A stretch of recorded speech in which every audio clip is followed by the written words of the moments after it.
Le gouvernement français adoptait hier au Conseil des ministres un projet de loi autorisant la publicité sur les préservatifs, moyens de prévention contre les maladies sexuellement transmissibles et notamment le sida. Une campagne publicitaire est déjà prête avant la discussion le mois prochain de ce projet de loi. On veut changer les mentalités. Mais dans la pub, les habitudes ont la vie dure, vous allez le voir, et ce sont les femmes qui ont la charge des préservatifs. Reportage Lucie Soboul, Yves Barbe. Voilà la liste. Du shampoing doux, du maquillage waterproof, une crème solaire protectrice et une crème solaire très hydratante, des préservatifs. Des préservatifs?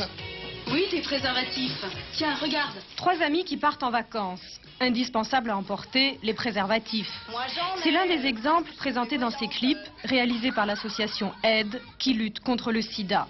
Pour la première fois, on y montre des préservatifs et on y parle éducation sexuelle.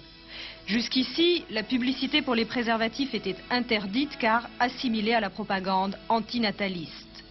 Aujourd'hui, la prévention est la seule arme contre les maladies sexuellement transmissibles et le sida.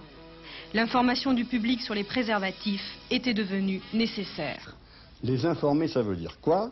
Ça veut dire qu'on leur dira, mesdemoiselles, mesdames, ayez tout un préservatif dans votre sac, car l'approche femme-homme, les Suédois nous l'ont bien fait comprendre, est beaucoup plus facile. La jeune fille proposera un préservatif à son partenaire masculin, au lieu que ce soit quelquefois le partenaire masculin qui l'impose. Et par ce système-là, eh bien, les jeux de l'amour seront même peut-être plus agréables dans certains cas. Et en plus de ça, cela joue un rôle non négligeable dans la prévention contre les MST. Donc, voyez-vous, à mon avis, propagande tous azimuts, à tous les niveaux, et surtout ne pas se contenter de mettre des préservatifs à disposition des gens sans en même temps leur distribuer des brochures, leur distribuer même des informations assez crues en montrant comment les mettre, exactement ce qu'ont fait les Suédois. Et nous aurons des résultats. Mais la publicité sera-t-elle suffisante pour que la France comble son retard en matière d'utilisation des préservatifs? On les dit peu solides et peu agréables à employer. Ils n'ont pas bonne réputation chez nous. Aujourd'hui, seuls 5% des couples les utilisent.